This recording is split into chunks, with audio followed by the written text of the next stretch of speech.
It's now time for Talkin' Boxing with Billy C. It began as a podcast, went live on the net, and transformed into a full-blown empire. It's the only daily boxing talk show on the planet, hosted by the only guy with the balls to do it. Many have stepped into the ring. Many have tried to take the belt. And one by one, they've fallen. Another victim of the undisputed heavyweight champion of Boxing Talk Radio. Talkin' Boxing with Billy C is on now. My style is impetuous, my defense is impregnable, and I'm just ferocious. I want your heart.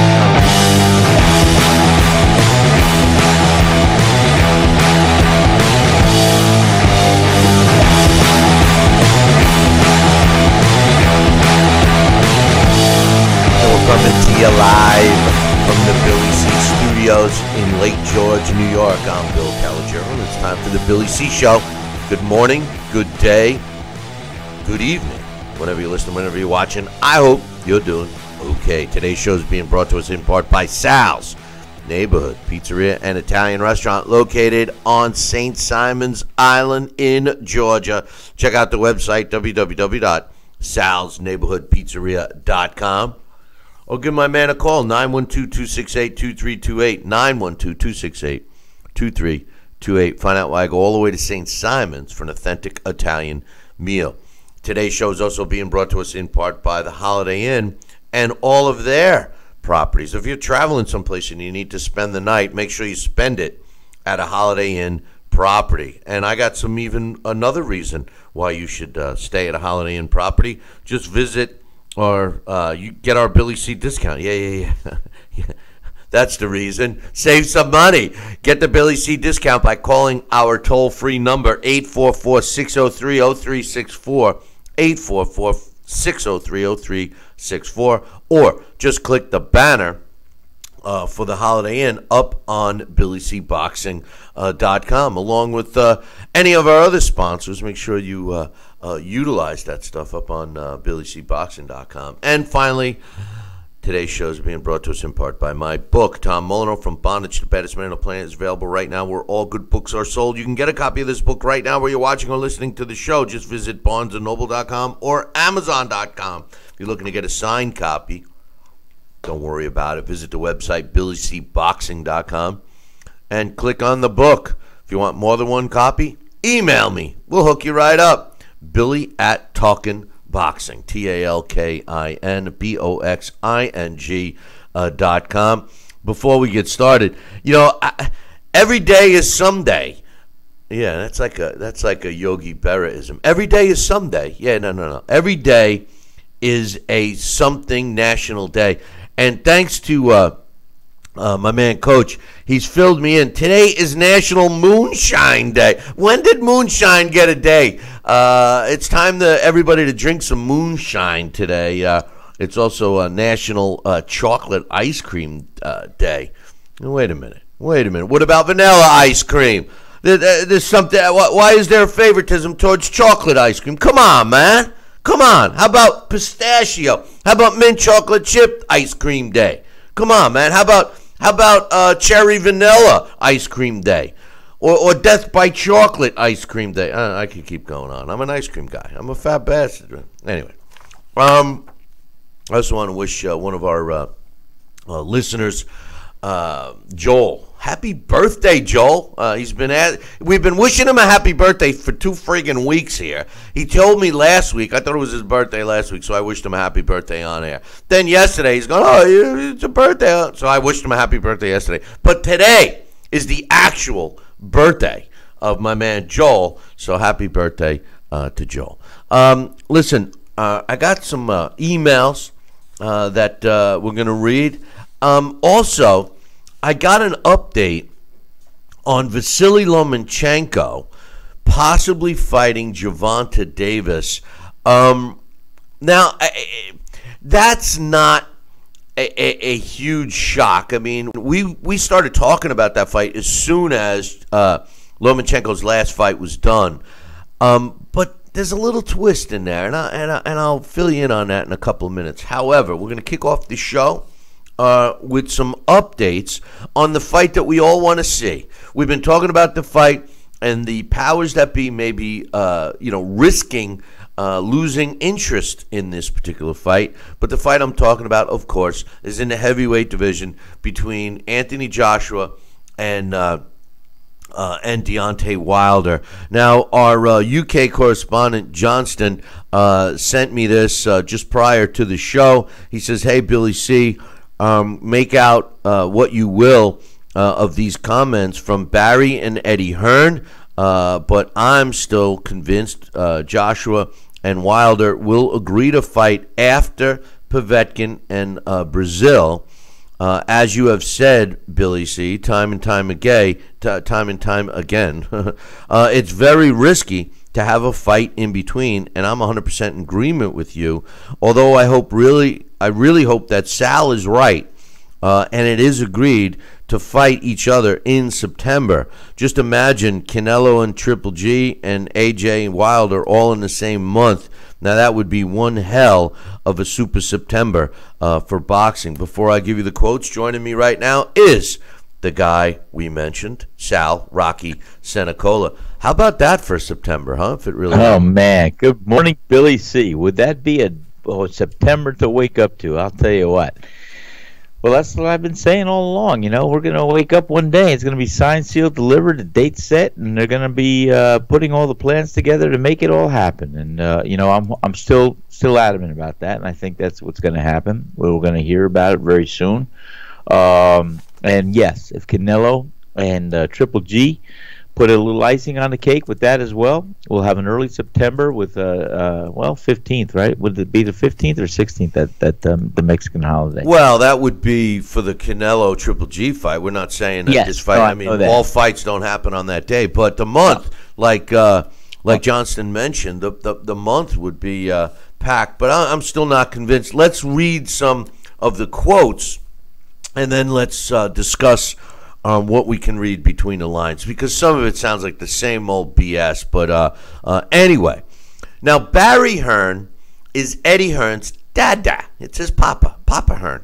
And Papa Hearn really was the guy who set up little Eddie Hearn. Well, he's not too little. Eddie Hearn is a big dude. Have you ever seen him standing next to these heavyweights like Anthony Joshua and stuff, and he's just as tall? And then, you watch him on TV, Sal, and you're saying to yourself, oh, you don't think twice because they're all around the same size. But if you or I was standing in there next to them, you would realize how big these guys are. I mean, Anthony Joshua was 6'6", 6'7". Deontay Wilder's 6'7", and Eddie Hearn is right up there with them. But you're a foot taller than me. Yeah, wow. Exactly. But anyway, Barry Hearn said, I think the bluster is gone, and we're now at the stage where there's real decisions that have to be made within the next few days. I'm happy to say I've done my bit. Eddie and his team will take over now, as always. And the last word comes from the man himself. Wherever we go, it has to have the approval of AJ because he's the main man. Before I read Eddie's comments, do you read anything into that, how they keep saying, ultimately, it's Anthony Joshua, he's the man. If this fight doesn't get made, Sal, do they throw and blame? It's almost like the we, and then they lose the fight, and it's he. Hey, listen, we wanted it. I can hear it now. We all wanted to fight. Anthony Joshua said he didn't. What do you think about that line?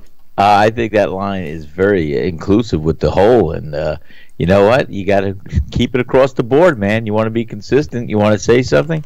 There's a team effort, but then again, it's all AJ making the decisions. It's like I said before. People want to fight.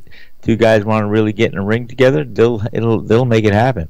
So let's just hope that we're not going to hear. Well, he said it's we as a team, and but with AJ at the helm making the decisions, it should be set sealed, and we'll hear about it hopefully.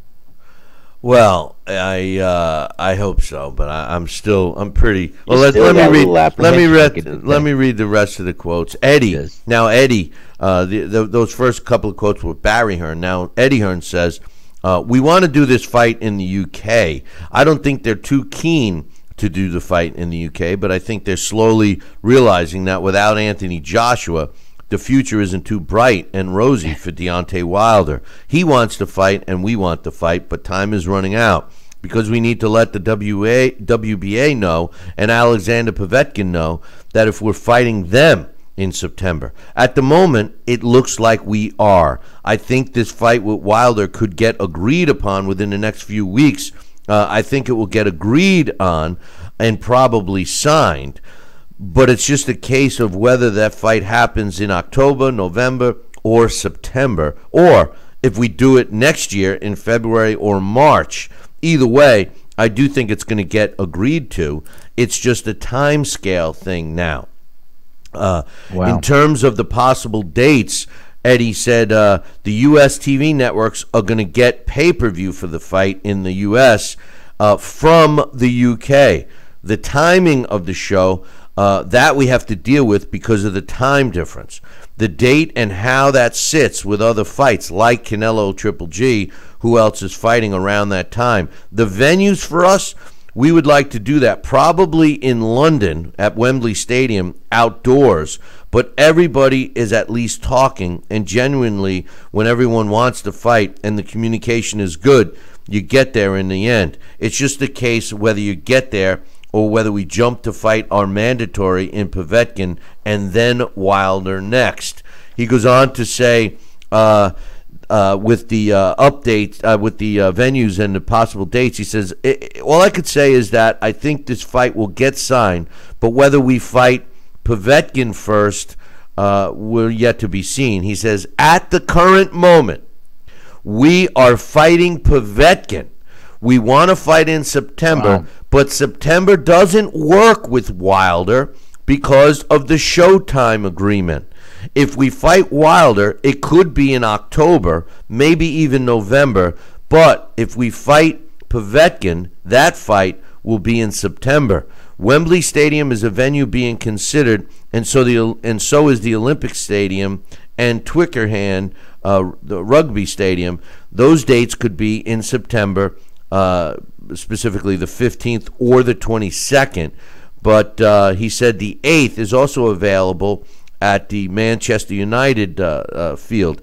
He says that's 15 weeks away from now. So to do the Wilder fight, if you want to give it the build-up it deserves, Povetkin might be the one that takes place in September, and Wilder won't happen until February. That would mean we would go to Cardiff. We wanted September because there was the possibility of places like Wembley. But if you go on to October or November, then it becomes Cardiff, where we've done 2 fights before. I really do think the Wilder fight will happen, but it's just whether or not it's next. It won't be any more than 1 after Povetkin. That would be the maximum weight. I see a lot of Fred Astaire going on here. What's your thoughts? What's your thoughts? Dancing ball. What's your thoughts, man? No, I think when I read between that is that they're offering the alternative as far as if we do not ice this deal, or if they do not ice this deal right now, they're going to have to fill it up, and which means they want to ice this deal. They've got to make it happen. You know what? It's already losing its shine a little bit. What I mean by that is, it's glowing and staring right at us. It's a natural. Everybody would like to see it, and I still can't believe that they would actually possibly jeopardize that kind of a fight at that magnitude by allowing each fighter or allowing AJ to fight another opponent in between. Because I said, it's just too risky. A cut can happen, a broken hand can happen, a loss can happen, anything can happen. Separated retina, detached retina, you don't know. So the bottom line is, I think they're foolish. I think they should get off their laurels and make this fight a done deal. What is so hard for these guys to understand and see the magnitude of a fight like this and a rematch clause? They'll all be set for life. and they'll all be able to go on and do things, no matter who wins or loses. The rematch will set it up perfectly. And if it turns into Ali Frazier rubber match, hey man, that is a great thing too. But let's get this first fight under the wraps, and let's get this iced and signed and delivered to the fans and to the boxing world. That's what they need to do. So, you just mentioned something. Ali Frazier, we had a trilogy there. That's the big glaring difference about the sport today and the way it was yesteryear. Fighters were willing to get in the ring and fight. And then let the fighters, based on their performances, dictate whether we get a rematch, whether we get a third fight. If the first fight's good, then let's have another one. If the second fight's good, let's have another one. I mean, that's what dictates it. Today's sport, they duck and bob and weave and they avoid it. And in this case, what's happened is that they both shot off their mouths, and I say both, meaning Deontay Wilder, very outspoken. We all know that. And let's make sure we point out the fact that AJ has said the same crap, that he wants to fight Deontay. Now all of a sudden they have the interest. Now all of a sudden they're in a collision course, and they're all dragging their feet. Listen, Deontay Wilder is going to blame AJ. AJ's going to blame Wilder. Wilder's team is going to blame AJ's team. AJ's team is going to blame Wilder's team. But let's call the facts of facts. All of these guys are saying, "Whoa, hold on, man. One of us are going to come out of here not looking perfect, and we got to get the most we can." And to suggest that they need to build this up, the build-up has already taken place.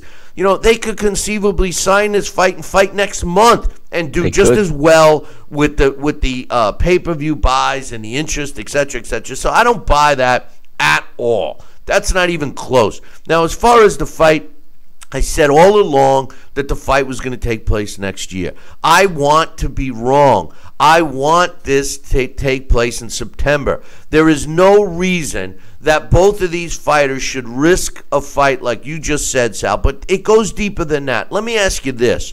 If you were the guy, if you were Alexander Povetkin or Dominic Breazeale, these are the two guys that are going to be fighting, Breazeale fighting Deontay, and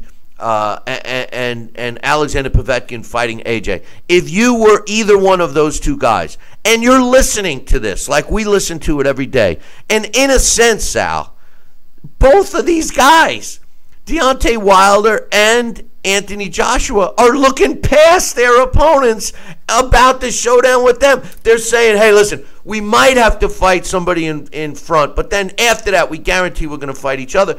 And I'm saying to myself, well, wait a minute.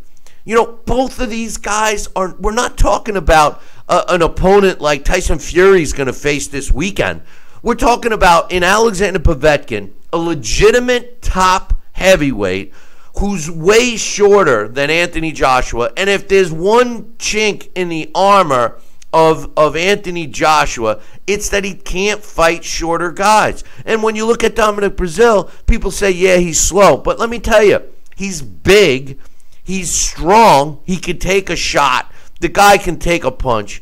And if Wilder takes him lightly, he could find himself being stunned or dropped or whatever. And, oh, by the way, there's some personal conflict between Deontay and Dominic Breazeale, because if you remember, after one of the fights, the whole family's got in it in the hotel lobby, pushing and shoving each other. So I don't think that this is too smart to risk. And if you were one of those guys, Sal, wouldn't that be fuel for your fire?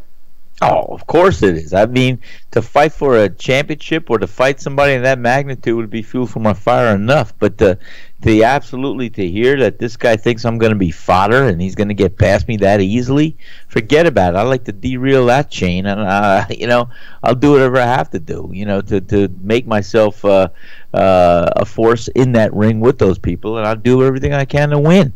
I like to take their heart away. I like to bang them up and just let them pay for taking me too lightly and looking past me. But that goes deeper and goes beyond even that, Bill, because like I said, I wanted to make a little analogy, and you saw it and you definitely commented on it. If this was in the spirit of Ali Frazier, and that's why I said it. These guys are such a stellar competitive breed that we were blessed with to have it in our era, and to see what's happening in contrast to two fighters. When Ali and Frazier wanted to get in the ring, they got in the ring. There was no ifs, ands, or buts, because they wanted to prove to the world that they were the best heavyweight champion of the world. And they were willing to do a duke-out showdown and put it all out there on the line. They didn't. Come on, it wasn't hem and haw. It wasn't seasoned. It wasn't this and that. They made the deal. Maybe it was to a degree, but forget about it. They were talking about it, and that was it. It was made. And I think Don King made that beautiful fight, the first one. And let me tell you, you don't see that here. You don't feel that excitement. These guys that they're hemming, they're hawing. It's not in that spirit of Ali Frazier. It's not in the spirit of what we saw was good for boxing. It's not in the spirit of what we are all anticipating or waiting to do. Because if these two guys really wanted to fight each other, there would be no ifs, ands, and buts. They'd sign a contract, get the thing done, and we'd see it this year, latest by November. We're going to take a short break. When we come back, I got another question to pose on that subject just before we move to the big showdown in the smaller division, Lomachenko against Gervonta Davis. Don't go anywhere. Billy C will be right back.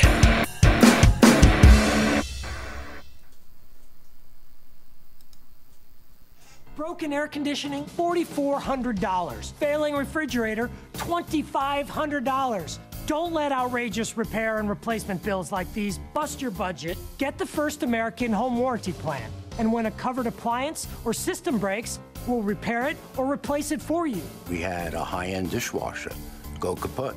They put it in a brand new dishwasher. We have plans that cover air conditioning, most appliances, plus heating, plumbing, electrical systems, and much more. Plans start as low as $25 a month. Why let a major appliance or system breakdown bust your budget or go through the hassle of finding trustworthy service people? Last year alone, we saved our customers over $120 million. Don't wait until something breaks and you're stuck with a huge bill. You save a lot of money. It's absolutely worth it. If you don't have First American Warranty, get it. Call 1-800-946-6234 for your free no-obligation quote. Need relief from backaches and stiffness in your hips or down your legs? Then you need Dr. Ho's Back Relief Belt. The innovative technology works to support and decompress your spine. And now it's covered by Medicare. Every patient with back pain should be wearing this belt. Nothing gave me instant relief except for the Dr. Ho belt. Feel good while standing, walking, driving, doing housework, and while laying down. And now Dr. Ho's patented belt is available at our best price ever. It's even covered by Medicare. Order now and get the easy-to-use hand pump and back rehabilitation DVD free. You know, similar belts can cost you almost $1,000, but my belts won't cost you $500, not $300, not even $200. I will give you my special TV price. And remember, Dr. Ho's belt is covered by Medicare. If you know a friend or family member that suffers with pain, get them my system today. Help them live with less pain, be more active, and get back to doing the things they love. Give them the gift of health. Listen to this important message. If you owe money to the IRS, you will want to hear this. Penalties and interest compound daily on your back taxes, putting you under a mountain of debt. Tax 10,000 has years of experience connecting people with tax resolution specialists. Working through the IRS Fresh Start program, they will handle all the necessary forms, and if you qualify, you may end up saving thousands of dollars. Call Tax 10,000 at 800-773-4604.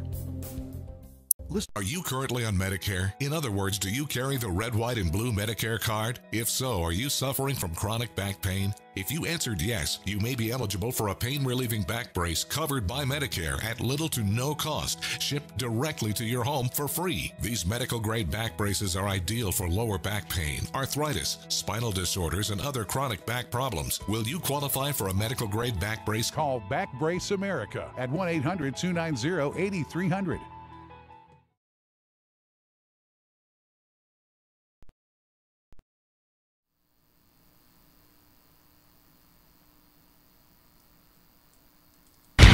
Check out BillyCBoxing.com now, or feel the wrath of the mighty mustache. Oh, that hurts! Why are you doing that to my face? I hate you. That's BillyCBoxing.com. Consider this your warning. Now back to Billy C. Interact with the show at BillyCBoxing.com. And we're back. You're watching and listening to the Billy C. Show. Glad you could be with us. Hey, don't forget, programming note, we will not be doing a live show on Friday, so look for all of our breakdowns and predictions, and they're going to have to, it's probably going to take up the whole show on Thursday. A lot of big fights this weekend, so that's what we're looking forward to. And by the way, don't forget to tune in tomorrow. Larry Hazard will be joining us, as well as our Blast from the Past. Now, it happens to be the Hall of Fame weekend. I will not be attending this year. I can't stand Jim Gray, so I don't even want to be anywhere near the guy. Not to mention, although the Sausage and Peppers are calling me, but I won't be up there. But in lieu of Vitaly Klitschko being inducted into the International Boxing Hall of Fame, Alex and I are going to be doing the Blast from the Past on him tomorrow. So you're not going to want to miss tomorrow's show. Sal, let's take a look. One of the big things in boxing today is money. These guys all want to fight nobody for a lot of money. And if they're going to fight somebody, they want a lot of money, way more. And here's the thing.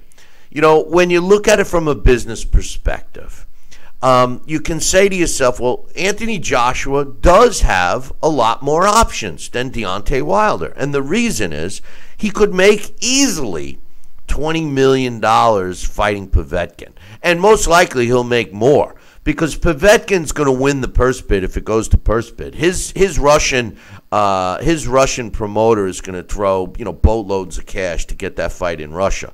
So you would have to assume that Anthony Joshua is going to make at least, probably after he pays all his bills, $20 million. All right. What could Deontay Wilder possibly make against Dominic Breazeale? I mean, let's be real. He made the most that he ever made in his career against Luis Ortiz, which was a good fight. I mean, Luis Ortiz is, I think, a more the way I think the marginal boxing fan is going to look at Dominic Breazeale. They're going to look at him as an easier challenge than Luis Ortiz. So with that said, even if he makes the same, roughly $2.5 million, who would you rather be? I mean, who wants this fight more? Well, and that's the whole thing. I mean, definitely his last fight against Ortiz, I'm talking about Deontay Wilder, definitely increased his stock quite a bit. Is he in a position against a Dominic Breazeale to ask for $5 to $10 million? I mean, I could see him asking for that. I don't know if the revenue can be generated from that. For lack of a better opponent, I mean, Dominic Breazeale is a tough guy. He's a good opponent. But, where are the two dance mates that are going to make this really a magnitude fight that people are going to want to spend and buy and want to see it? I don't know if that's the magic dance partner right there for Deontay Wilder. I don't think it is, but I could be wrong. Like I said, all I want to really see right now is the Anthony Joshua Deontay Wilder. That can validate each guy making $50 million, and I think the revenue there between the two will generate $100 million. So I think that's what I'm saying. They're short-sighted if they don't feel that they need to do this fight right now and do it first and fast. Before I give you a response to that, I want to give a shout-out to my man Joel. Joel just gave us a super chat. We wished him a happy birthday. So, and by the way, we love the super chat. So if you're over on the chat room up on our YouTube channel, we'd appreciate it. It keeps the show moving in the right direction. Joel's super chat wants to know when we're going to be doing a post-fight show again. I had thought that we were going to be doing a lot more post-fight shows this year. It just hasn't worked out that way yet. I do plan on it, and there may be some announcements coming really soon, not only about post-fights, but about this show. Some people might not like what's going to happen. Some people will. And until I know for sure, I will let you just hold that thought. It may not be a good one, but thanks for the super chat, Joel, and happy birthday. And happy birthday He's Joel. A great part of the show is my man Joel. But anyway, Sal, I don't know what – I don't quite understand your comment because just because listen, Deontay Wilder fought – when you look at his resume, he's got one major name on it. That's Luis Ortiz. Did he perform great in that fight? Did his value skyrocket? Did he, show us a lot in that fight? Yes, to all those things. But the fact still remains that Deontay Wilder does not have a team willing to open up a checkbook for him. That's what AJ has. AJ has a following that is so big that they will go no matter where he goes, they will pay to see him, and they will generate the money. And the end result is AJ gets his $20 million for fighting guys that similar to the opponents that Deontay fights. Deontay Wilder had to fight Luis Ortiz to make $2.5 million. Just because he looked good, they're not going to ante up and throw him more money to fight Brazil. That's why Deontay, for a big payday, a $10 million plus payday, right, which we know he's going to make more than that, he needs to fight Anthony Joshua. The point that Deontay was trying to make and trying to make it seem like AJ needs him and AJ's scared of him and blah, blah, blah, it's backfiring. It's backfiring because they don't have the juice to say, Bafangul and leave. AJ does. AJ does have the juice to say, we don't need you, Deontay, bye. And Deontay is left there crying that he doesn't want to fight him, but so what? That's it. That's all he has. We go back to that $12.5 million offer, Sal, and maybe he should have taken it then. That fight would have already been scheduled. Well, yes and no. I mean, by him playing poker and bluffing a little bit, now we're looking at $25 million at minimum. So, who knows what would have happened if they did do that? And if he got a good percentage of the revenue of the pay-per-views, he probably would have made out very well. But what I'm trying to draw is the analogy. I don't think he can make more than $5 million fighting anybody right now other than AJ. And what you're looking at making $5 million now versus $20 or $25 million to start. I mean, I mean, do the math. That's like you got to fight 5 or 6 fighters to even look at that, where you can get it all at one shot. And, like I said, in boxing, tomorrow is never guaranteed. So why don't you do yourself a favor and your family a favor and look at what the biggest money draw will be and follow that lead and give us a great performance, Deontay. I'm in your corner, and I think you'll have a great rematch clause in there, and you can parlay 2 fights right in a row where you'll make more money than you can fighting 10 opponents. But he's shooting himself in the foot. They offer him money, he turns it down. Okay, we both agree that it turned out to be a smarter move. So instead of getting $12.5 million, he's probably going to get 20. He's not going to get 50. And the longer he waits, the more risk that's going to take place for him. Somebody could catch him, just like somebody can catch, AJ. But the big difference is that AJ is making way more money to fight the same level of opposition that Deontay is.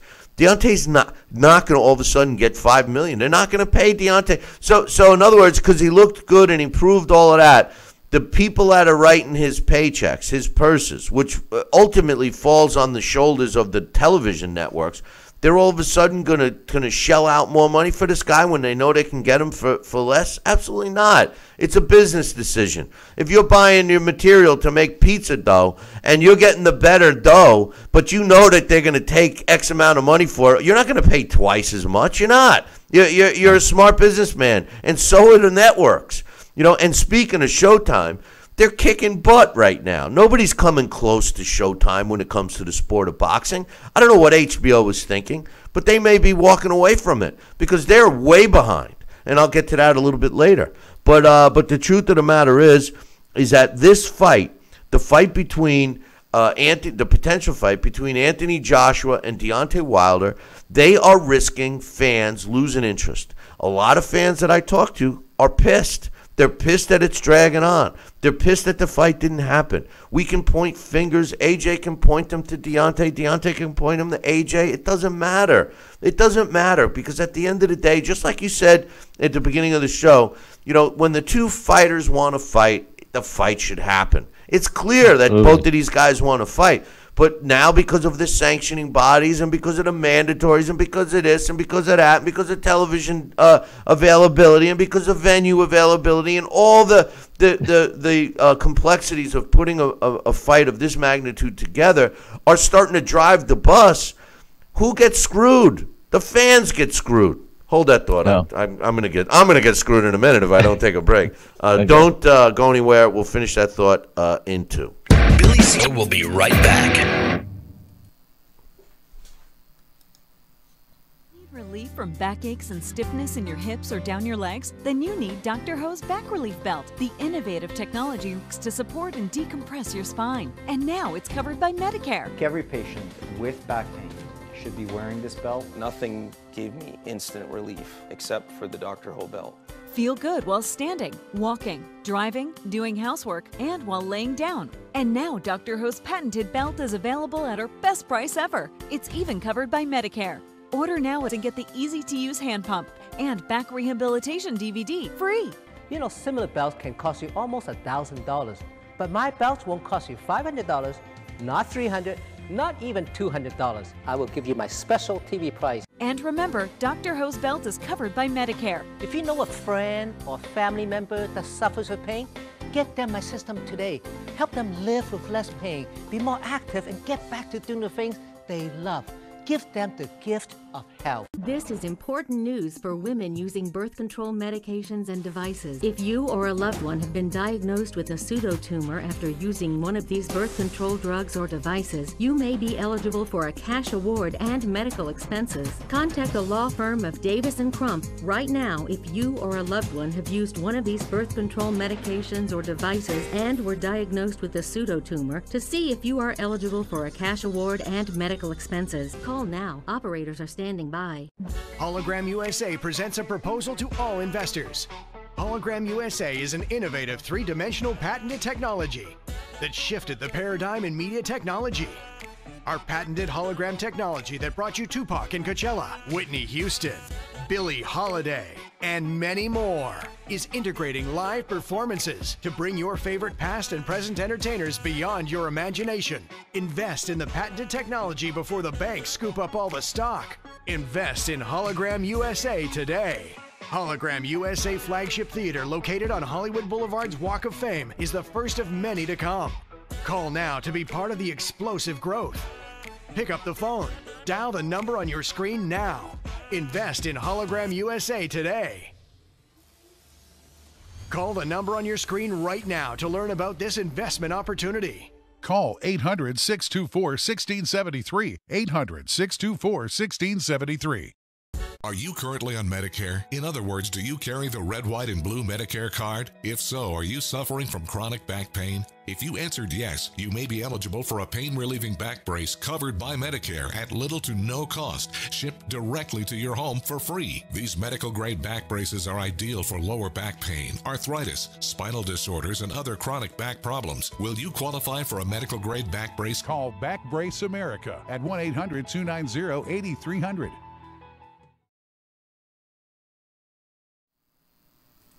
Now back to Talkin' Boxing with Billy C., the only radio host man enough to take a punch from Mike Tyson. Wait a minute, man. Hold on there. Jeremy, man, I need you to take this one, all right? Wait, what? No way. I can't do this. Need I remind you I'm Billy C., damn it? Now put on that mustache and get in there. Hey, look at me. I'm Billy C. Crap.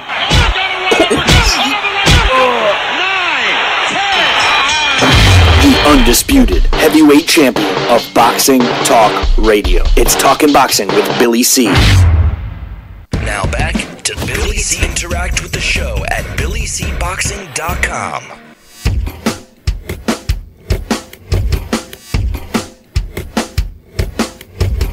And we're back. You're watching and listening to the Billy C. Show. Glad you could be with us. And, you know, there's a lot of comments going on in the chat room. Even though they're not giving me a super chat, I'm still going to super chat about them. But, you know, people are disagreeing with me about my analogy that the two preliminary fights prior to Anthony Joshua and Deontay Wilder fighting each other are tough fights for these guys. Everybody's getting caught up with what I'm saying, and they're disagreeing that, you know, I'm saying, well, Povetkin and Dominic Breazeale are similar in quality. What I mean by that is they're similar in quality against their projected opponents. We say all the time, and it's a cliche in boxing, that styles make fights. Well, when you take a look at Alexander Povetkin, you know, he's basically a fighter that comes at you. He's a knockout guy, but he's short. Not compared to me, but compared to Anthony Joshua, he's short. Anthony Joshua has shown that he has trouble fighting shorter guys. Just look at the record. Look at the fights that he's struggled in there with, and it's always the shorter guy. The taller guys, the guys the same size as him or close to it, he's very proficient at. Now, when you look at Deontay Wilder is an awkward fighter. He's got no... he's got terrible foot. He does everything wrong, but so did Rocky Marciano. But the truth of the matter is that he, especially when he feels that he's going to dominate his opponent and his opponent doesn't belong in the same ring. You didn't see him go all out and attack Luis Ortiz at first. He eventually did, but at first he was a little cautious. Just like he was a little cautious in the first Bermain-Stavern fight. But, you know, once he fights a guy that he, you know, is taking lightly to a degree, he goes in there for the kill. He did it with Eric Molina, Johan Duhaupas, etc., etc. And he's going to do the same thing with Dominic Breazeale. The difference with Dominic Breazeale, similar to Johan Duhaupas, is that he's got a granite chin. This guy can take a punch. The difference between him and Johan Duhaupas, which I think they're both similar fighters with strong chins, is that the punch output rate of Breazeale is more than Johan Duhaupas, even though that Breazeale is slow. And I think that Johan Duhaupas doesn't have any pop behind his punch. So a guy like Duhaupas, he takes a lot, and he gives you back little, and he doesn't hurt you. I think that the risk that Deontay is going to have with Breazeale is that, yes, he takes a beating. Yes, he's not the fastest when he counterpunches, but he's got some pop behind those punches. And if he connects, it could spell danger. I'm telling you that both these fights, you know, when you look at who they're fighting, are both hard fights, Sal. They're not pushover fights. I'm telling you, they're not. And I'm not saying, and don't get me wrong, I'm not saying that, you know, AJ won't beat Povetkin and Deontay won't beat Breazeale. I think both of them will win, but I don't think they're going to win easily. And like you said earlier, what happens if somebody hurts their hand or gets a cut that prevents them from fighting, or even more serious, like you mentioned, a detached retina or something crazy? Well, and those are the things that can happen. I mean, it's easy. And, I mean, it's not easy, but these are the things that can happen, and they're inherent dangers of the fight game. And, you know, it just takes an elbow to the eye. It takes anything else that could happen. And you have a freak accident, even in training. You twist an ankle, you break this, you got a stress fracture. You don't know. Anything can happen. So that's what I'm saying. There is no guarantees about tomorrow in the fight game. But you do the law of averages, and you try to predict, and you try to do the best you can to keep your body as readily available to fight and to be at its peak performance level at all times. But the bottom line is, this is a bigger fight than both of these guys will have in their lifetime. This is the biggest fight they'll have right now in their lifetime. I could say that because there's nothing bigger for their future than what's in front of them right now. So why take a chance? Jump on it, do it, sign it, seal it, and deliver it. And like I said, in the spirit of Joe Frazier and Muhammad Ali, hey, maybe they'll be smiling down at you guys, and you'll get the trilogy out of this. But I just want the first one, and we'll see what can happen from there. Yeah. Maybe they all know that it's not going to be a second fight because it's going to be so non-competitive. Anticlimactic, you think? I don't know. Well, I don't know if it can be that because somebody's getting knocked out. It's not going to go. Yeah. It's not going to be an anticlimactic fight like Pacquiao and Mayweather was, or even, quite honestly, to a degree, even Triple G and Canelo. That fight really didn't start till the second half of that fight. But somebody will get knocked out. The beauty of the AJ Deontay fight is somebody's getting knocked out. It's not going the distance. No, not going. Deontay will control that. Deontay Wilder will control that somebody's going to get knocked out because his shot is to knock out AJ. He will never be able to outbox AJ. So, even though he has shown that he can throw a decent jab, he just reverts back to seek and destroy, and he's going to dictate the fight. Once again, the negativity falls on the American fighter, and I say that because traditionally the American fighters are the ones that aren't willing to get in the ring and fight the fights. The British fighters, European fighters, Ukrainian fighters, whatever, they all do. And speaking of Ukrainian fighters, how about Vasyl Lomachenko? He says, I find this amazing. Now, we all agree that Lomachenko has, moved into that top 1-2 spot of pound for pound, right? And he also moved up in weight. His last fight was the third weight class he had moved up to. Now, remember, he had an extensive amateur career, so it's not like he's in his 20s. He's not a young guy like Gervonta Davis. I think he's 30 or close to it. He might even be 31. I don't know. But what I find so amazing, Sal, is that we all saw that he was clearly the smaller man when he fought Jorge Linares. I've said time and time again that Mikey Garcia, even though they're both technically in the same weight class right now at 135, that Mikey Garcia is way bigger, and that Lomachenko, may have made a mistake by relinquishing his junior lightweight title and keeping the lightweight title. Well, check this out.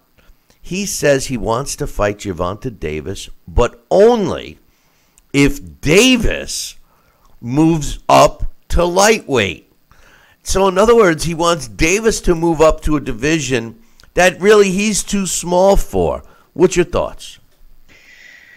Well, I think, Lomachenko, as you suggested, he's the man. Pound for pound, number one in the world. I would not take that away from him. And to suggest, Gervonta Davis to move to a certain weight class, and that's a great fight. That's a great fight. Could it be to a lightweight division? I don't see why not. And I think it'll be a mega fight for that lightweight division. Will Gervonta Davis take the bait and do it? I don't know. Does he have to? I think it's something that he will rise to the occasion. He'll put it in a good performance. But I don't know. That's if it's outside his weight class, why bother? But like I said, the difference between the era of generations of fighters before, the best fighters in the world wanted to seek out the best fighters in the world to prove they were ultimately the best fighter in the world. Well, Gervonta Davis is basically junior middleweight, super featherweight, however you look at it, champ. He's got two belts, the WBA and the IBF. It's the same division that Vasyl Lomachenko just left and vacated his title and moved up to lightweight. So we're talking about 5 pounds. And we're talking about and Gervonta Davis is a young kid. He's the young fighter. He's in his 20s. And he was a guy that, remember, he lost his first belt when he was a featherweight champ He won the title. Then in his very first defense, he lost the belt on the scale because he couldn't make weight. That's right. So I don't think that the 5 pounds is a big deal either. And as a matter of fact, it's a win-win situation for Davis because if he moves up and challenges Lomachenko for his lightweight title and should lose, then he still is his junior lightweight champion. If he wins, just like every other fighter, he would have to make the decision whether he wants to campaign as a lightweight or relinquish the lightweight title and maintain his 2 belts in the super featherweight or junior lightweight division, however you look at it. But no matter how you look at it, this is a great fight. I mean, I love Gervonta Davis. I love him. Yeah, me too. I love that he's realizing that Floyd is terrible as a promoter, and he's been vocal about it. But when you put that aside and you look at the talent, as long as he can keep his head straight, this kid's going to be something special. Even if he loses to Lomachenko, Lomachenko's a special fighter too. But this is a kind of fight. I mean, this is European-esque, Sal, where you have two fighters on a collision course and they get in the ring. I don't see why this fight wouldn't happen. I really don't see a stumbling block here. Floyd has been very vocal, saying that he will put Gervonta in the ring with Lomachenko. I love this fight, and they can't announce it too soon for me. I mean, we're talking about December because Lomachenko just had some shoulder surgery. But God, I hope this is the next one. What do you think? Well, gosh, this will be a tremendous fight, as you said, and I think it's I don't want to say it's a 50-50, but I think it'll be a great opportunity for each fighter to display and put out there what they're all made of, because Gervonta Davis has got some great talent, and is it enough to beat? Is it enough to beat Lomachenko? I don't know. But that's why fighters fight each other, because they have a lot to prove and to see. And I think great fighters make great fights. So we'll see. The value of Gervonta Davis does not go down should he lose to Lomachenko. No, it doesn't. Nobody. If you lose to Lomachenko, how can your status? How could your value go down? I mean, your value should go up, even if you get blown out, maybe. But if it's a good fight. And remember something, I don't care how good you are, speed kills. The advantage for Lomachenko is his ring generalship, the way he can pivot and move around and stay in the pocket. But Gervonta Davis has shown a mean streak, and his hand speed is unbelievable. I love the fight. And to be honest with you, Sal, I do think it's kind of a 50-50 fight. And the reason why I say that is I give some points, if I'm going to break it down in points, I give points to Gervonta Davis for his hand speed, his punching accuracy, and his youth. Lomachenko, obviously, ring generalship, his accuracy, and his overall skill set. But I don't know. Right now, I say it's a 50-50 fight. Yeah, I could see that, Bill. I mean, it's a good thing. I think, like I said, it'll be a great fight because you got two great fighters. So I can't see that being anything but a stellar fight. It will not be an anticlimactic fight. I can predict that. And I'll tell you another thing.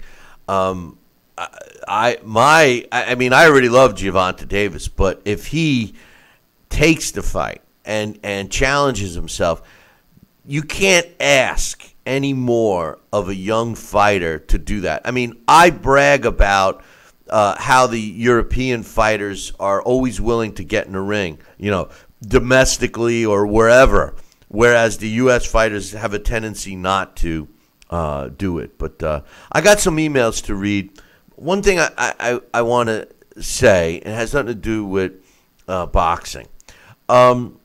It has to do with the Super Bowl champion Philadelphia Eagles. Oh, boy. And, they were going to go to the White House. Like most sports championship teams do, they go to the White House, Super Bowl and World Series champions, go to the White House and, they get their accolades on a national level. Well, in lieu of all of the stuff that's been going on with this, terrible decision by players to try to make a statement for equality and police brutality, which I support. If they want to make a statement, do it. Don't do it against the country. I think that that's ridiculous. And they do it against all the men and women who put their lives on the line and the ones who have lost their lives to protect and keep our ways of living here in the United States. And they're dissing those soldiers, whether they're men, whether they're women, whether they're black or whether they're white. They're dissing all of those guys. And to suggest that they were going to send a contingent of less than 10 players from that team to go to the White House, that's what has been reported. President Trump said, forget it, you're uninvited. I applaud him for doing that. Now Trump, whether you like him or not, he's not exactly a guy that has any couth. He says the stupid things. He's not what we typically have seen as a president in terms of what your perception of what a individual in that position should represent. He's clearly not that kind of a guy. However, his stance and his protection of our military should not be questioned. And these players in the NFL that are standing by and continuing this really ridiculous move. I was going to use a different choice of words. I got news for you, Sal. Nobody's a bigger football fan than myself. Oh, I know that. But I don't think I'm going to watch NFL this year if they continue this. I think it's time for the masses. And you know what? I saw some statistics that NFL fans are against the kneeling, but when they break it down between white and black and Hispanic fans, the majority of the black fans support it, and the majority, it's further division. Listen, understand what they're protesting. They're protesting inequality and police brutality. At least that's what Colin Kaepernick started with his protest, okay? Which is a valid point. However, you don't do it with our national anthem. If it wasn't for the national anthem, you wouldn't be allowed to protest anything. So, choose something else. Refuse to wear a piece of the uniform. Refuse to do something else. Don't, keep solidarity in a different way. Don't attack the country. It is backfiring for these guys and the NFL. I understand that Goodell is in a tough position, but let me tell you, a lot of Americans are stopping following football. And, when you put the country, everybody loves the NFL, Sal, but don't put the country in a challenging situation with the NFL. They're not going to win. They're not going to win. No, I don't see them doing that as well. I think, you've got to really weigh the what you're trying to accomplish and sit down and, have meetings about it and see how you can protest in an effective manner. It's not going to affect or hint that it's the country's fault or something like that. And, do it on a platform or do it on a basis that will be recognized and respected as having your freedom of speech and your concerns. And, and maybe they'll be addressed properly. Right now, doing on that national level, using the protest against their flag, it's saying other things than what I think they're trying to accomplish. Because, right, I'll tell you the truth, I lost the whole message. It's not evident what they're trying to do. Like I said, if they have a spokesperson, if they have something else they want to do and protest, let's hear it. But to put the flag behind and to do what they're doing, I really don't feel comfortable or agree with it. No, I support their protest. Yes, I support not that way. Not that way. Find something else. I'll even do it with them, but not against the flag. There's a lot of things about the country I don't like, but when it comes to the country and what we stand for, the flag is the symbol of that.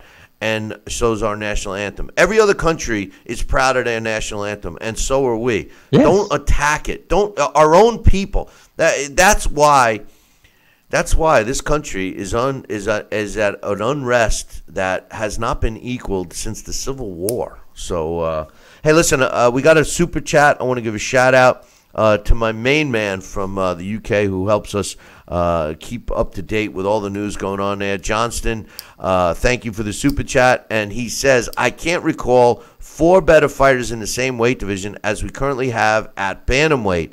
Am I overhyping Inoue, Rodriguez, Teat, and Burnett? Absolutely not, Johnston. You are 100% right. And thank God that the World Boxing Super Series is going to take that ball and run with it and have a World Boxing Super Series in the bantamweight division. Inoue is looking forward to fighting. As if everybody recalls, he's already moved up in weight. He's another young fighter out of Japan that we're all jonesing to see more and more. Let's get some emails out of the way. This one's from Jesse. He says, hey, guys, I saw some of the fights of the bare-knuckle boxing, and they're entertaining, but can we really call it boxing since many of the fighters are MMA fighters, and the boxing science is horrible? Poor defense, no head movement, sloppy punches, technique is awful, no true adjustments. Should we call it bare-knuckle fighting instead? I think bare-knuckle boxing with small gloves was more boxing than this bare-knuckle version. I don't know if I agree with Jesse here, Sal, and I'll tell you why. The whole idea, at least what I thought, the idea was to fight bare-knuckle the way bare-knuckle fighting was. And bare-knuckle fighting was a rough-and-tumble, barbaric way of boxing. Did they call it the sweet science back then? Yes. But boxing has evolved into what we see today. So to call it bare-knuckle boxing, as you know, they're in that ring. I'm supportive of it. Do I want to see washed-up old guys, taking more punishment in a brutal fashion? No. But I would love to see some of these guys that claim how good they are today, active young fighters, step in that ring and see what it feels like to get punched in the face with a bare fist. And by the way, that bare knuckle, the bare knuckle boxing, these guys had gloves, but not really on their knuckles. That other, the BKB was a different version. They had small gloves. This bare knuckle version had hand protectors, but no glove. It wasn't like on their knuckle. But I don't think that you should expect guys to be dancing around and pulling the sweet science as we know it today in this version of boxing or fighting, however you want to look at it. What do you think? Well, I think it's a great trying to give us a throwback, and I'd be interested in seeing some of it, but it reminds me of the old movie Hard Times with Charles Bronson. Remember that? Yeah, that was. Hey, we got another great movie. We got another shout out. I'm sorry, we got another super chat. This one's from Joel. He says, I like Sal's memorabilia wall behind him. So thank you, Joel. Yeah, and hey, Joel. Not only that, but you got to understand how hard Sal works at positioning that stuff every day. Just to make sure he gets it all in the camera shot. So good notice there. Thank you. We appreciate it, Joel. Jesse's other comments are, another guy who's talking too much, at least in the headlines, is Jeff Hearn. He needs to stay focused on his bout and take it serious. He's not fighting no aged Manny, or he's saying he's not fighting no aged Manny Pacquiao. Crawford is a long, speedy, smart, and slick fighter. I'm tired of him and his camp talking so much.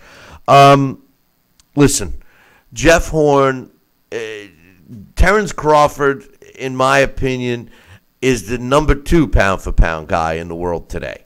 I love Terence Crawford. This guy is the definition of sweet science, similar to my number 1 pound-for-pound fighter in Vasyl Lomachenko. I agree. Jeff Hearn their camp are talking a lot, but let me explain why I think they're doing that.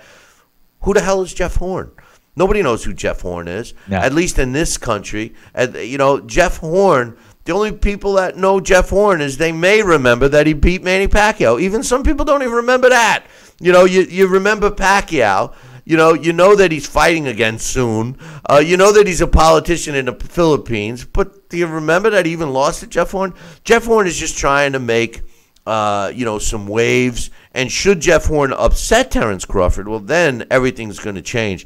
The thing that makes Jeff Hearn a dangerous fighter is that he's young. He throws a lot of punches. He's not accurate or anything like that. And he's got some pop behind his punches. He's going to need it all if he thinks he's going to beat Terence Crawford. But you know what? The rhetoric coming out of Jeff Hearn doesn't bother me as much as it does from Deontay Wilder, Sal. I wonder why.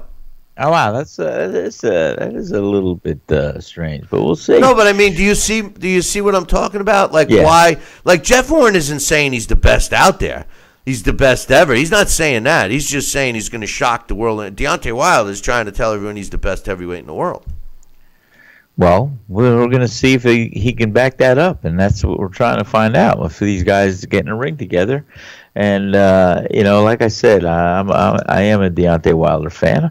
I'm an Anthony Joshua fan. He's a credible guy. He's a good guy. They're both. Anthony Joshua's a credit to the game. I mean, so it's going to be a stellar fight. You know my opinion, who I think will win, but I think that that's why we got to see that fight. Well, listen, the bottom line is if you're going to shoot off your mouth, you got to back it up. Deontay Wilder shoots off his mouth and has not backed it up. That's why I don't like it.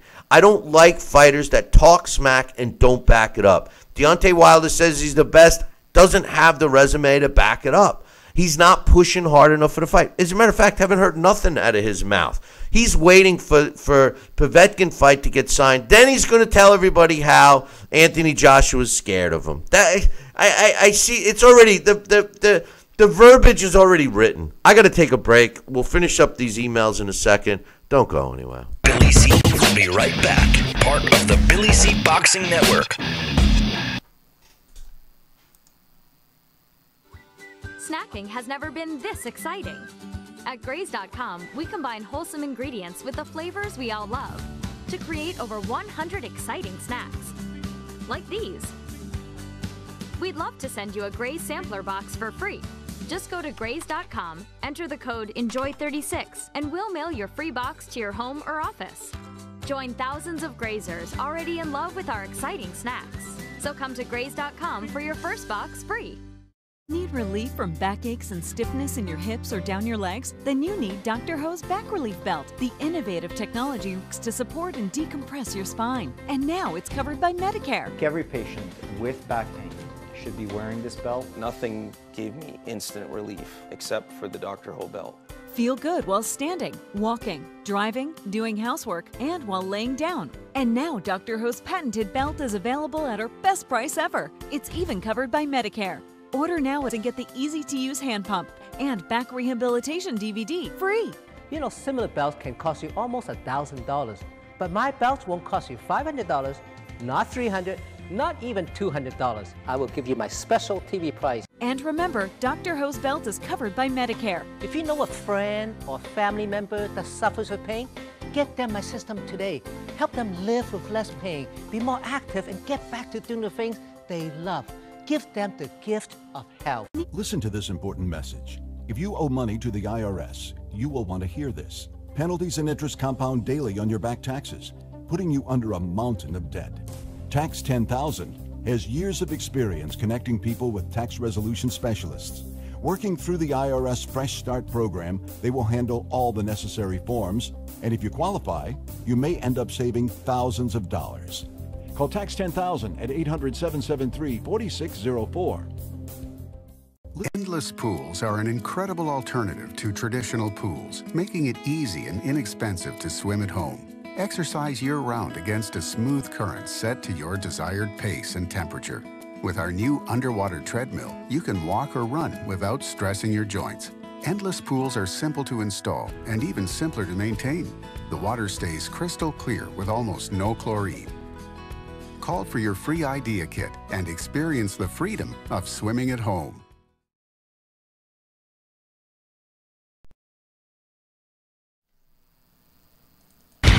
Check out BillyCBoxing.com now, or feel the wrath of the mighty mustache. Oh, that hurts! Why are you doing that? That's my face. I hate you. That's BillyCBoxing.com. Consider this your warning. Now back to Talkin' Boxing with Billy C. He may not have an Excellence in Broadcasting award, but the night's still young. And he's got martinis. So you never know what may be by morning. It's Talkin' Boxing with Billy C. Talkin' Boxing with Billy C. Now back to Billy C. Interact with the show at BillyCBoxing.com.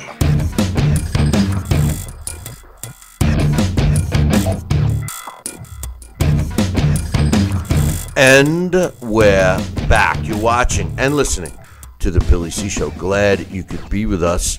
And I got a couple of emails that I'm finishing up here as we continue on.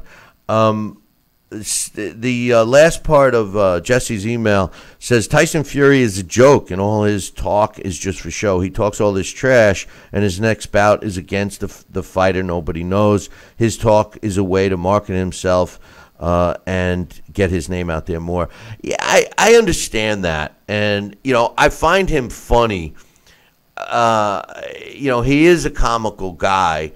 I just, when I looked at it, and yesterday I broke down his ability and his resume and everything else, and, I just don't see him getting the better of either Deontay Wilder or Anthony Joshua. The reason is because of the punching power that both AJ and Deontay possess. Sal, what's your thoughts? Well, I think that it's going to be something that we have to see. And these guys both possess the power that's going to stop a fight. And I know they could take a punch. They both proved that. But they're going to be able to deliver a heavy punch that we're going to see which jaw is going to be the one that can take it or not. I don't see this fight going a distance. And I just hope we get a chance to see the fight, Bill. No. Not that fight, Sal. No. I'm talking about the potential matchup between Tyson Fury and either Deontay Wilder and AJ. Tyson Fury, I appreciate his desire and his wanting to get in the ring with an Anthony Joshua and Deontay Wilder. But let's see him get in there first and work his way back up into the rankings, with a formidable opponent. And I ultimately I think he'll get knocked out by either one of those fighters. And that's my opinion right off the bat. I agree. Another email. This one's from Joel. Joel says, "Hey Billy C, it was announced yesterday that Showtime will stream on their YouTube channel Tyson Fury versus Sefer Sarifi and Terry Flanagan against Maurice Hooker on Saturday. I'm real excited. Showtime really has taken over on both their cable and streaming platforms. Do you think there's anything behind them streaming these two fights? I know it's a Frank Warren promotion, but curious if you think Showtime sees potential showdowns for Flanagan against a PBC top star at 140, and maybe getting Fury to fight AJ or Deontay, who are both Showtime fighters. Nonetheless, it's a great vehicle that these fights will be shown, and I'm excited, even though my main focus Saturday will be at the UFC pay-per-view fight, but it's a strong weekend in boxing. It'd be great if HBO followed and streamed some lesser-known but important fights on their YouTube or Facebook channel." Well, first and foremost, we have a lot of great fights this weekend on television. You have the Leo Santa Cruz fight against Abner Mares on Showtime, and Jermell Charlo against Austin Trout. Then on Sunday, Travis Kaufman and two other heavyweights on a three heavyweight fight is all going to be broadcast. So we're looking at that. Sal, you got to run. Is that the I deal? got to run. All right, so my sorry, man. Bill. No problem. I couldn't. No please. problem. No problem. Do what you got to do. I couldn't check the email, and that's what I was trying to tell you in the chat room. Okay. But Sal's going to take off. We'll see you tomorrow, Sal. Hope everything works out. You will. Everything's working out. It will work out. Good. I promise. But right. Thank you so much. Right. Sorry, guys. My man Sal had to. We would try to we have this little vehicle where we try to communicate with each other.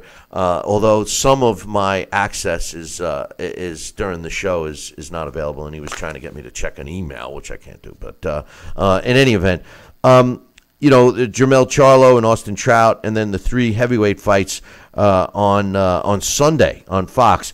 But my issue here, first and foremost, let's discuss that about Showtime. Showtime's kicking the ass of HBO. There's no question about it.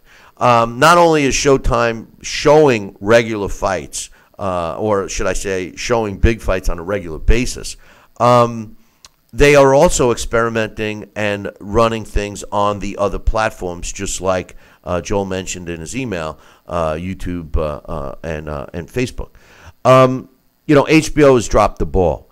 But I think that the powers that be are making a big mistake about putting, for example, the Terence Crawford against Jeff Hearn fight exclusively on ESPN Plus, which is their streaming vehicle.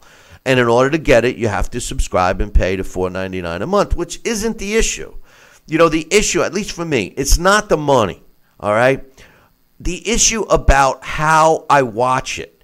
Now, I understand that a majority or a lot, I don't know if it's a majority yet, but a lot of people, or I guess a majority of younger people, have cut the cord, the cable cord, if you will, and they watch a lot of stuff via streaming. There's a lot of options. You can watch regular TV, local TV, et cetera, on streaming apps or cable-less television, internet-ready television, Roku, et cetera. I just think that it should be in conjunction with, not only. The powers that be realized that you can't just have something on TV without offering it as a streaming device. Well, I believe that it's the other way around too, that you can't just have a streaming event and not have it available on TV. Now, in this particular case with ESPN Plus, I understand. Please don't send me an explanation of why. I get it. They're cutting out the TV provider's cut. They are offering a service directly to the consumer. ESPN is going to produce, they're going to stream it, they're going to sell it. It's their way of making more money, more money, more money. All right? I get it. But they are not going to do as well, at least I don't think they're going to do as well with the Jeff Hearn, Terence Crawford fight as they could have on even just Showtime, or even throw it up as a alternative pay-per-view. Charge $50, whatever. People will pay it. I, for one, don't like watching on a handheld or a tablet, and I don't have my whole house set up with streaming yet, although I'm very into computing and streaming, et cetera. I just prefer right now to watch big events on my screen, on my big screen. So I mean, it is what it is. So there's a good chance that I don't get to see that fight live. I'll watch it, the replays or some clips of it, etc. But I will be, and not to mention, it's also going up against Leo Santa Cruz and Abner Mares, which is a fight that I really want to see. So it is what it is. I think they're shooting themselves in the foot here. But got some good fights starting Thursday night, Friday night. CBS Sports Network, the return of Mike Lee, the Subway guy, against Jose Hernandez. ESPN 3 has Diego de la Hoya against Jose Salgado. Then the Tyson Fury, Sefri Sarifi, that fight is on late afternoon on YouTube, like we just talked about, along with the Terry Flanagan and Maurice Hooker.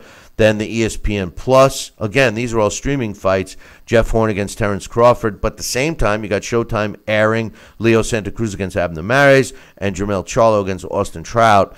And then Sunday, the 3 heavyweight fight card coming at us from FS1. So we got some stuff going on. We got our trivia question, and here's the question that we had yesterday. The question was, where is it? Where did I lose it? Oh no, here it is. What did Jersey Joe Walcott and Mike Colbert both have in common. Now, this question was open to everyone except my man Coach, because he already got it right. And guess what? My man Johnston, the same guy who hooks us up with all the inside scoop news from the UK, and the guy who won the last trivia question, got it right. My man Johnston knew that the correct answer was they both beat a father and son. Joe Walcott beat Phil and Harold Johnson, and Mike Colbert beat Rocky Mosley Sr. and Rocky Mosley Jr. A side note to this, Luis Ramon Campos fought both of the Camachos, Hector Camacho Sr. and Jr., but fought to a draw with Sr. and lost to the younger one. So although he did fight father-son, Walcott and Colbert both beat them. So congratulations to my man Johnston. We're going to try and get him something. He's already got 2 copies of the Title Bout Championship computer game. But in any event, here's today's question. And I can't remember if Coach got this one right already, but I'm going to leave it open to him because I didn't mark it. This is to any weight class except heavyweights, okay? What is the biggest height difference between 2 men in the same division for a title fight? What was the biggest height difference between 2 men in the same division for a world title fight? This does not include heavyweights, so don't send me heavyweight. As a matter of fact, it might even be this weekend with it's, even though it's not a title fight, but Tyson Fury and his sacrificial lamb. I think there's a foot difference between them. But in any event, what's the biggest height difference between 2 men in the same division for a world title fight, not including heavyweights? If you're the first one to email me the correct answer, Billy@TalkinBoxing, that's TalkinBoxing.com, you'll win your very own copy of the Title Bout Championship computer game. Unless Johnston Brown wins it, then I'm going to send him either a T-shirt or a book or whatever he wants. I'll pay the $4,000 shipping charge to the UK. They kill us when we ship stuff to the UK. But anyway, good luck to everybody on that question. And one other thing I wanted to mention is on this day in boxing history, June 5th, in 1999, Vasily Girov knocks out Arthur Williams in the 7th round to win the IBF World Cruiserweight title. It took place in Biloxi, Mississippi. You know, a side note, I had the opportunity to meet Vasily Girov and his team. I was managing a fighter that fought him, after his reign, actually. And he's a real decent guy. The one thing I noticed about him that was unique at the time, at least for me, was the fact that he traveled with all his own food. He refused to eat any food from anywhere else. So when he traveled with his own food and a cook, which I found pretty interesting considering the fight that I was involved with him with was not even a title fight. He fought a fighter I was working with, Kenny Craven, and we were on the same plane flying out there. We were in the same transport van going to this casino, and we all stayed at the same casino. And this casino was the food was terrible. So I applaud Vasily Girov. I wish I would have known how awful the food was, because I would have brought my own too. And not to mention, we were all stuck at the hotel because there were mountain lions attacking people around the area. And we had to stay on the grounds. So it was like we were in jail for a week. It wasn't the most fun trip I ever took, that's for sure. But also on this day, June 5th in 1999, On the same card, Roy Jones Jr. wins a 12-round decision over Reggie Johnson to unify the world light heavyweight title. And like I said, that fight took place in Biloxi, Mississippi. On this day in 2004, Christian Savania wins a 12-round decision over Marcus Bayer to win the WBC World Super Middleweight title. It took place in Germany. And finally, on this day, June 5th, in 1950. Remember this, because this is actually a trivia question that I will have in the future. On this day, June 5th in 1950, Sugar Ray Robinson, the best ever, wins his first world middleweight title when he won a 15-round decision over Robert Vielman to win the Pennsylvania world middleweight title. It took place in Philadelphia. It was a vacant world title. During this time, a lot of states had world titles as well. Most people looked at the New York State world title as the title. But Pennsylvania had a vacant world middleweight title, and Sugar Ray Robinson was the first one to win it. A lot of people forget because there's no video, but Sugar Ray Robinson was unbeaten as a welterweight, was considered the best welterweight ever, then retired, came back, and was campaigned in the middleweight division. A lot of people that look back at Sugar Ray Robinson look at him as a middleweight, and the truth of the matter was he was a great welterweight, and he was great no matter what he did. And another little known fact, not that this is all about Sugar Ray Robinson, but Sugar Ray Robinson, from Harlem, used to drive to Poughkeepsie, New York when he was a kid, fighting in amateurs, they called them the smokers, where he would ride in the back of a rumble seat. When he was a kid, he'd hop in the back of a rumble seat. I don't know if you guys know what a rumble seat was, but in the 30s, they had coupes that were 2 doors, but they had a seat that was like the trunk, and it was called a rumble seat. It would fold out, and people would sit in the back there in the open weather or whatever. And Sugar Ray Robinson, as a kid, fighting in the amateurs, would get in the back of a rumble seat with a couple other kids and drive up from Harlem into Poughkeepsie, which was a hot spot for smokers, and would fight for a watch. Back then, they would give the winner of the fight a watch that they would trade back in at the end of the night for $10. And that's how Sugar Ray Robinson started making some money prior to being a pro. Little known fact there. But anyway, hey, listen, boys and girls, make sure you tune in tomorrow morning, same bat time, same bat channel. We got a show that you're not going to want to miss. But until then, I'll leave you with this. Ciao, baby.